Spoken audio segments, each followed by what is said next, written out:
नमस्कार दोस्तों, कैसे हैं आप। आपका स्वागत है हमारे YouTube channel SRIP EduFarm में। आज हम आपके लिए लेके आए हैं यूट्यूब में एक वीडियो ऑल अबाउट वैक्सीन्स। इसमें हम ये जानेंगे कि वैक्सीन्स क्या होता है, वैक्सीनेशन क्या होता है, वैक्सीन्स कैसे हमारी बॉडी की इम्यूनिटी को बूस्ट करते हैं, कितने टाइप के वैक्सीन्स होते हैं, कौन कौन से रूट ऑफ एडमिनिस्ट्रेशन होते हैं जिससे कि वैक्सीन्स को लिया जाता है। होप आपने हमारा पिछला वीडियो ज़रूर देखा होगा जो कि इम्यूनिटी के बारे में है। अगर आपने नहीं देखा है तो आप उसको पहले ज़रूर देख लें, तो आपके कॉन्सेप्ट्स और अच्छे से क्लियर होंगे आगे के लिए। इम्यूनिटी हमारी बॉडी में इम्प्रूव करने के लिए 3 कैटेगरी के एजेंट्स होते हैं जो कि इम्यूनाइजिंग एजेंट्स कहलाते हैं। पहले होते हैं वैक्सीन्स, दूसरे होते हैं इम्यूनोग्लोब्यूलिन्स और तीसरे होते हैं एंटीसेरा। आज हम पढ़ेंगे वैक्सीन्स के बारे में। हमें जानेंगे कि वैक्सीन होता क्या है। तो vaccine is a biological preparation that improves immunity to a particular disease. जैसे हमारी बॉडी में डिजीज़ प्रोड्यूसिंग जो टेंडेंसी है उससे बचने के लिए हमारी बॉडी की जो रोग प्रतिरोधकता जो क्षमता होती है उसको बढ़ाने के लिए वैक्सीन दिया जाता है। तो ये वैक्सीन एक्चुअली काम कैसे करता है?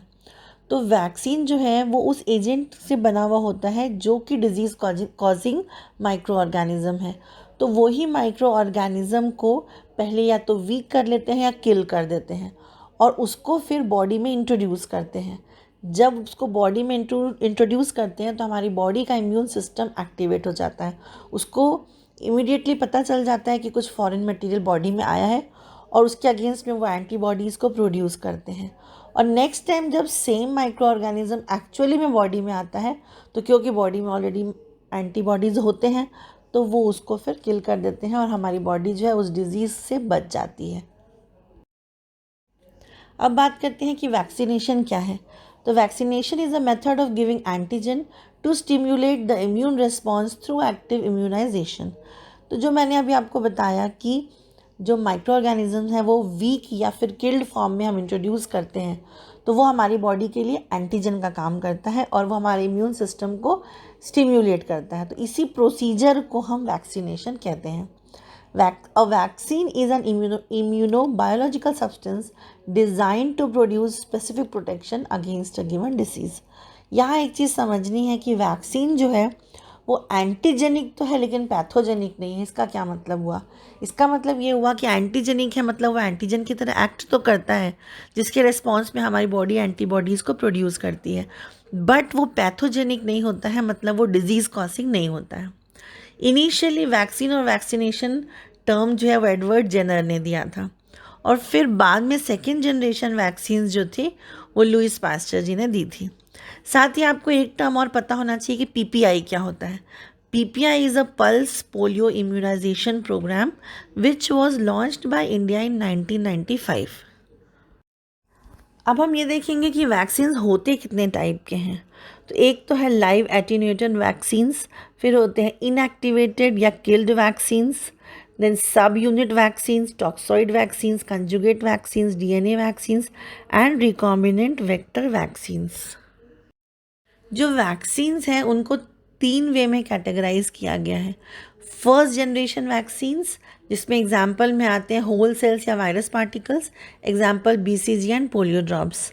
फिर आते हैं सेकेंड जनरेशन वैक्सीन्स, इसमें आते हैं antigenic components of the organisms, example tetanus toxoid, hepatitis B virus vaccine, pneumococcal vaccine, ये आते हैं आपके सेकेंड जनरेशन में।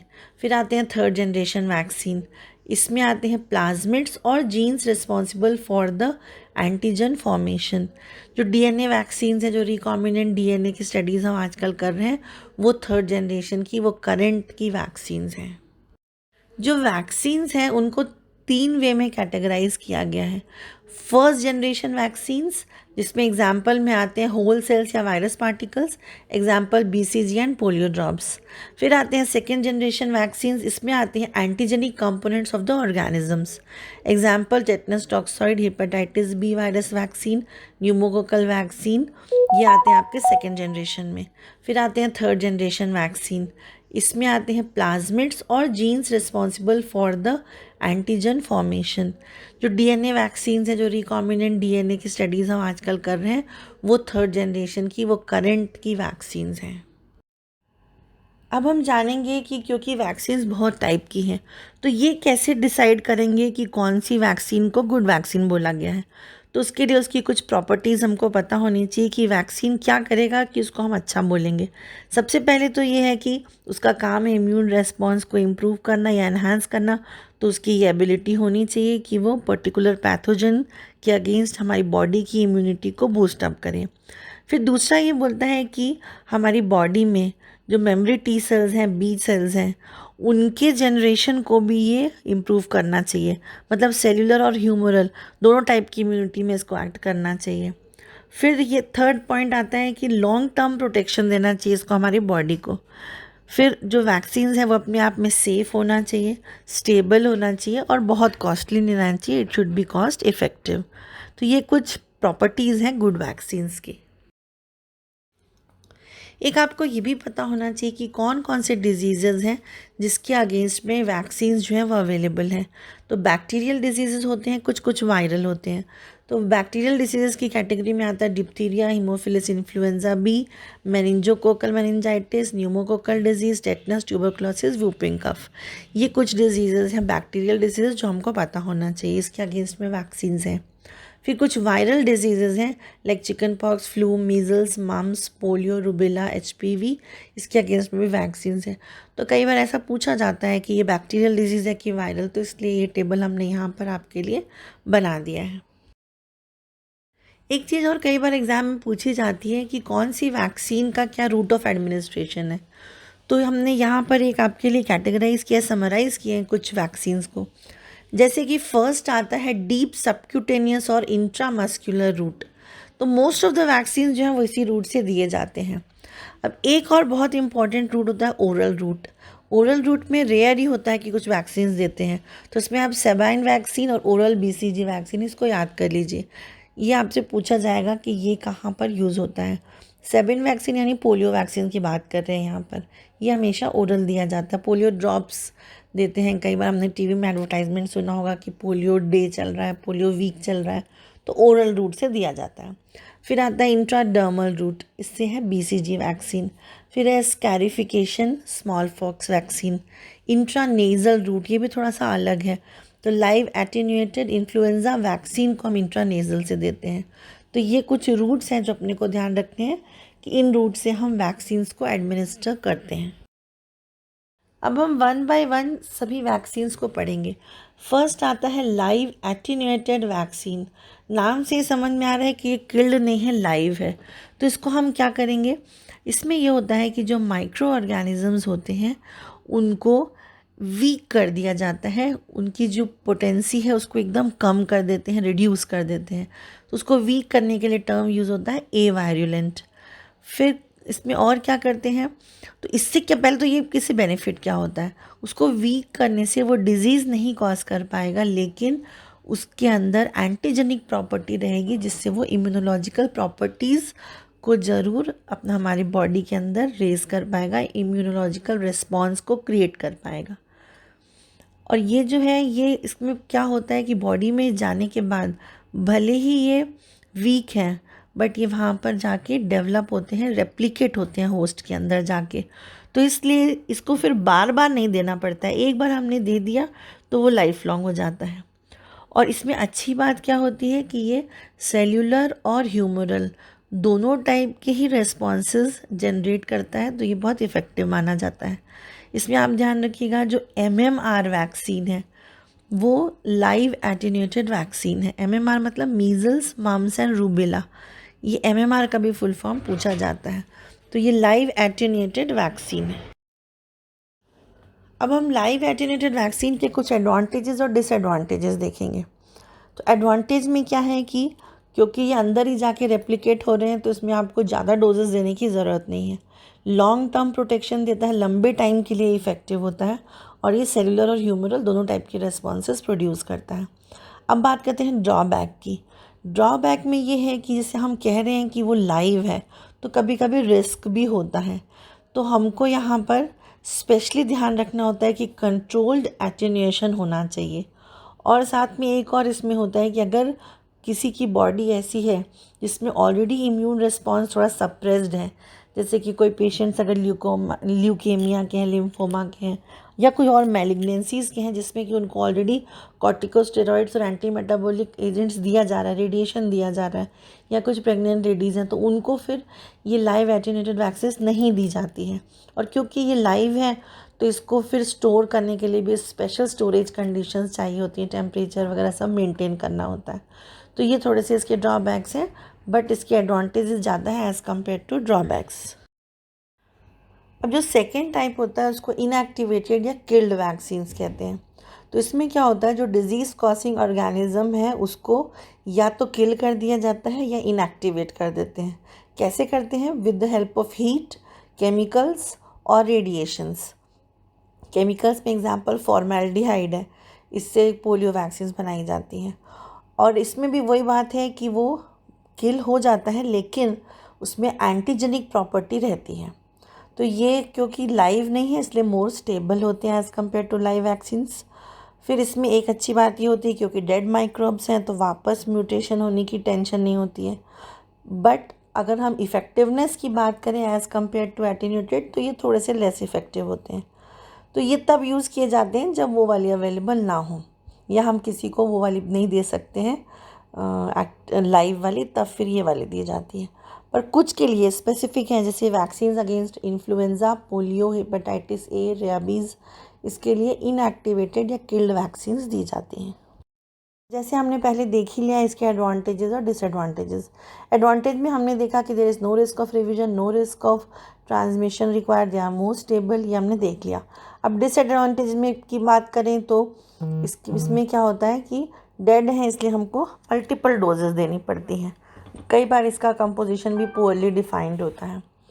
और इसमें एक चीज़ और होती है कि हमको अगर देखें तो ह्यूमरल जो टाइप की इम्यूनिटी है ये ज़्यादा जनरेट करते हैं as compare to cell mediated immunity. अब बात करते हैं सब यूनिट वैक्सीन्स की। तो सब यूनिट है मतलब कि इसमें एंटायर माइक्रोब नहीं लेते हैं। इसमें हम क्या करते हैं, सिर्फ वो पार्ट लिया जाता है उसका माइक्रो ऑर्गेनिज्म का जो कि बेस्ट हमारे जो इम्यून सिस्टम है उसको स्टिम्युलेट करेगा, मतलब वो बेस्ट पार्ट इसका लिया जाता है। So subunit vaccines are defined as those vaccines containing one or more pure or semi pure antigen. तो इसमें क्या होता है कि हम ऐसे पार्ट को लेते हैं जो कि स्पेसिफिक होता है और जो ऐसा पार्ट जिसको कि हमारे एंटीबॉडीज़ या जो टी सेल हैं वो इजीली रिकॉग्नाइज कर ले और उसके साथ बाइंड हो जाएं। और इसमें क्या बात होती है और ख़ास, बिकॉज सब unit vaccines contain only the essential antigens and not all the other molecules that make up the microbe, so it is very important and it is very stable and safe. Example में आता है इसका plague immunisation, इसका example है। सब unit vaccines जो हैं ये 3 टाइप के होते हैं। फर्स्ट होता है इनएक्टिवेटेड एक्सोटॉक्सिन्स जिनको कि टॉक्सॉइड्स बोलते हैं। सेकेंड है कैप्सूलर पॉलीसेकेराइड्स और सरफेस ग्लाइकोप्रोटीन्स। थर्ड है की रिकॉम्बिनेंट प्रोटीन एंटीजेंस, इनको अभी पूरा डिटेल अभी आगे देखते हैं। अब हम एडवांटेज और डिसएडवांटेज में जाते हैं। एडवांटेज जैसे कि बताया कि डिफाइंड कंपोजिशन है इसका, क्योंकि इसका एक सब यूनिट लिया जा रहा है। फिर इसके बहुत सारे वेरियस डिलीवरी सिस्टम्स जो हैं वो अवेलेबल हैं। डिसएडवांटेज में जाएं तो सबसे बड़ा डिसएडवांटेज इसका ये है कि इसमें एडजुवेंट्स की ज़रूरत होती है इसको बनाने के लिए और इसमें भी मल्टीपल डोजेस की ज़रूरत होती है। अब हम बात करेंगे टॉक्सॉइड की कि टॉक्सॉइड क्या होता है। Some bacteria produce disease in their host by producing exotoxins and the inactivated exotoxin is called as toxoid vaccine. इसको हम ऐसे समझेंगे, कुछ डिजीज़ेस होते हैं जैसे डिप्थीरिया और टेटनस। इसमें क्या होता है कि जो बैक्टीरिया है वो अपने आप में डेंजरस नहीं है, लेकिन जो प्रोटीन टॉक्सिन वो लिबरेट करता है वो डेंजरस होता है। तो इसमें हम क्या करते हैं कि उसके टॉक्सिन को केमिकल से लाइक फॉर्मेल्डिहाइड से ट्रीट करके उसको डीनेचर कर देते हैं प्रोटीन को। तो उससे क्या होता है कि वो डेंजरस फिर नहीं रहता है, लेकिन उसको जब बॉडी में हम देते हैं तो हमारी बॉडी के लिए वो बाहर से एक एंटीजन का काम करेगा, तो हमारी बॉडी जो है वो एंटी टॉक्सॉइड एंटीबॉडीज़ को जनरेट करेंगी और उसको न्यूट्रलाइज करने की कोशिश करेंगी। तो ये भी एक टाइप से वैक्सीन यहाँ पर बनी। एग्जाम्पल के लिए है डीपीटी वैक्सीन, जिसको कि ट्रिपल वैक्सीन भी बोलते हैं, इसको भी आपको ध्यान रखना है, ये पूछा जाता है। फिर these vaccines are used when a bacterial toxin is the main cause of illness. ये अपने को ध्यान रखना है कि जब बैक्टीरियल टॉक्सिन जो है रीज़न होता है इलनेस का, तो उस समय फिर टॉक्सॉइड्स दिया जाता है। और एग्जाम्पल में है Crotalus atrox toxoid, it is use to vaccinate dogs against rattlesnake bites. अब बात करते हैं सब यूनिट वैक्सीन जो कि नॉन रिकॉम्बिनेंट टाइप के हैं। इसमें क्या होता है, कॉन्स्टिट्यूएंट प्रोटीन्स ऑफ बैक्टीरिया और virus are isolated and purified. इसमें क्या एडवांटेज है और क्या डिसएडवांटेज है। एडवांटेज ये है कि डिफाइंड कंपोजिशन है, इसके बहुत सारे डिलीवरी सिस्टम्स अवेलेबल हैं, पैथोजेनिसिटी कम है, लार्ज स्केल में आप प्रोड्यूस कर सकते हैं और फर्दर इसकी जेनेटिक इंजीनियरिंग पॉसिबल होती है। अब डिसएडवांटेज क्या है, antigens must be produced and purified bye cultivation of a pathogen. एक ये प्रोसीजर इसमें करना पड़ता है। फिर इसमें भी मल्टीपल डोसेज चाहिए होती है और एडजुवेंट चाहिए होता है। अब हम सब यूनिट रिकॉम्बिनेंट वैक्सीन देखेंगे। तो ये अभी न्यू जनरेशन की होती हैं वैक्सीन्स। इसमें क्या किया जाता है, these vaccines are those in which genes for desired antigens are inserted into a vector, usually a virus that has a very low virulence. मतलब इसमें एक कैरियर लिया जाता है और जीन्स जो है उसके साथ इंसर्ट करके भेजते हैं। तो the vector expressing the antigen may be used as the vaccine or the antigen may be purified and injected as a subunit vaccine. ये दोनों तरीके से दिया जाता है। तो अभी जो रिकॉम्बिनेंट वैक्सीन जो करंटली अवेलेबल है ह्यूमंस के लिए वो है hepatitis B vaccine, hepatitis B virus vaccine, जिसको HBV वैक्सीन कहते हैं। ये एक रिकॉम्बिनेंट सब यूनिट वैक्सीन है। तो इसमें रिकॉम्बिनेंट डीए टेक्निक को यूज़ करते हैं जो कि सेफ़ होती हैं और ये they make safer attenuated pathogen vaccines. Advantage की बात करें तो they are more pure in preparations, they are stable and safe. Disadvantage की बात करें तो कॉस्ट फैक्टर बढ़ जाता है क्योंकि इसमें रिकॉम्बिनेंट डीएनए टेक्नोलॉजी यूज़ हो रही है और साथ ही साथ इसमें there are possible alteration in native conformation.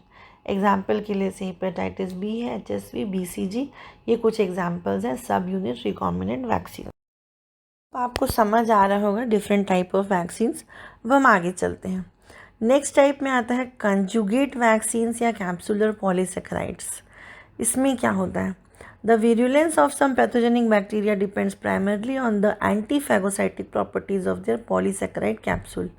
Capsule नाम से समझ में आ रहा है कि हमको क्या करना है, कोटिंग करनी है।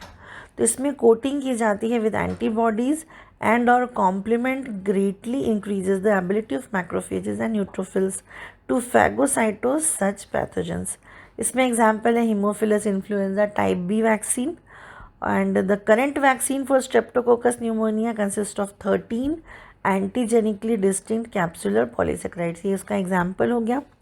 फिर इसमें क्या करते हैं ये, तो the vaccine induces formation of opsonizing antibodies and it is on the list of vaccines recommended for all infants. Infants के लिए ये बहुत अच्छा रिकमेंडेड वैक्सीन माना जाता है। और इसके लिए और क्या बोल रहे हैं ये आगे कि the vaccine for Neisseria meningitis, a common cause for bacterial meningitis, also consist of purified capsular polysaccharide. तो इसमें होता क्या है कि पॉलीसेकेराइड का एक कैप्सूल होता है और वो जो है उसके साथ में होते हैं एंटीबॉडीज़ और ये क्या करते हैं, हमारे मैक्रोफेजेस को और जो न्यूट्रोफिल्स हैं उसकी एबिलिटी को बढ़ा देते हैं। तो this is the main activity of conjugate vaccine and capsular polysaccharides. अगला वैक्सीन बहुत इंटरेस्टिंग होता है, DNA वैक्सीन। इसमें क्या कर रहे हैं देखिए, DNA vaccine utilizes plasmid DNA encoding antigenic proteins that are injected directly into the muscle of the recipient. And what is the main strategy behind is the strategy depends on the host cell to take up the DNA and produce the immunogenic protein in vivo। मतलब ये क्या कर रहे हैं कि ये जो host cell है वो खुद जनरेट कर रहा है। तो इसमें हमने क्या किया है, जो प्रोटीन है उसको अंदर दिया बॉडी में और वो प्रोटेक्टिव इम्यूनिटी को जनरेट करता है। जैसे कि इसमें एग्जाम्पल में इन्फ्लुएंजा और रेबीज़ वायरस में इसमें एक न्यू टेक्नोलॉजी यूज़ होती है। और मेन एडवांटेजेस में क्या होता है कि since the encoded protein is expressed in the host in its natural form there is no denaturation और मॉडिफिकेशन, मतलब यहाँ पर उसके एक्चुअल स्ट्रक्चर में कोई चेंजेस नहीं हुए। तो वो क्या करता है, जैसे हमको लॉन्ग टर्म स्टोरेज की जो प्रॉब्लम होती है वैसे वो इसमें बच जाती है, क्योंकि हमको यहाँ पर कोई रेफ्रिजरेशन की ज़रूरत नहीं होती है, प्लाज्मिड डीएनए इज़ रिक्वायर्ड। तो DNA vaccines induce both humoral and cell mediated immunity, ये इसकी बहुत इंपॉर्टेंट एडवांटेज है कि दोनों टाइप की ही इम्यूनिटी को इंड्यूस करता है, तो ये बहुत अच्छा माना जाता है। बात करते हैं हम रिकॉम्बिनेंट वेक्टर वैक्सीन्स की। तो recombinant vector vaccines are experimental vaccines similar to DNA vaccines. These are genetically modified viral vectors that can be used as vaccines against certain pathogens. मतलब वेक्टर मतलब है यहाँ पर जो वायरस या बैक्टीरियम है वो कैरियर का काम करेगा, और ये जो है ये माइक्रोबियल डीएनए को बॉडी के अंदर इंट्रोड्यूस कर देता है, और देयर बाय फिर वो वैक्सीन्स का काम करते हैं। एग्जाम्पल में है DPT. The organism expressing that gene is called as recombinant.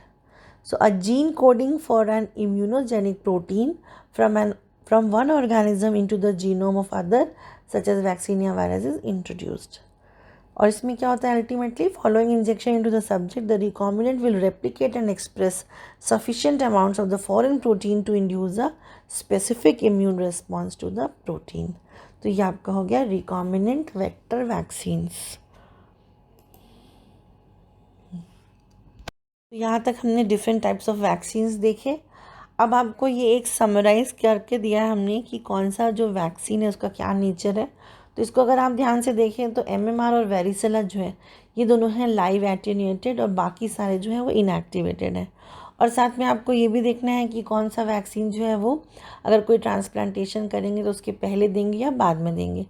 तो ऑलमोस्ट सभी जो हैं वो दोनों टाइम पे दे सकते हैं, लेकिन जो लाइव एटेन्यूएटेड है वो हमेशा पहले दिया जाता है, उसको बाद में नहीं दिया जाता है। तो यहाँ पर इन चीज़ों को हमको ध्यान देना है। ये कई बार पूछते हैं, जैसे एग्जांपल के लिए बताइए कि टेटनस वैक्सीन जो है उसका क्या नेचर है, तो वो इनएक्टिवेटेड टाइप का है। सिमिलरली रैबीज़ क्या है, तो वो भी इनएक्टिवेटेड है, लेकिन MMR जो है वो लाइव एटेन्यूएटेड है। पोलियो भी लाइव एटेन्यूएटेड है। तो सिमिलरली हमको ये जो अभी हमने पूरा देखा वो ध्यान रखना है। तो हमने आज की वीडियो में वैक्सीन्स पढ़ा, वैक्सीनेशन पढ़ा, उनका नेचर देखा और डिफरेंट टाइप के वैक्सीन्स पढ़े। तो ये जो है यहाँ पर हम अपना वीडियो को क्लोज़ करते हैं। वैक्सीन और इम्यूनिटी से रिलेटेड हमने आपको काफ़ी सारी चीज़ें बता दी हैं। तो thank you so much for watching. Hope you like, share and subscribe the channel SRIP EduFarm। Keep watching our videos. तो हमने आज की वीडियो में वैक्सीन्स पढ़ा, वैक्सीनेशन पढ़ा, उनका नेचर देखा और डिफरेंट टाइप के वैक्सीन्स पढ़े। तो ये जो है यहाँ पर हम अपना वीडियो को क्लोज़ करते हैं। वैक्सीन और इम्यूनिटी से रिलेटेड हमने आपको काफ़ी सारी चीज़ें बता दी हैं। तो thank you so much for watching. Hope you like, share and subscribe the channel SRIP EduFarm। Keep watching our videos.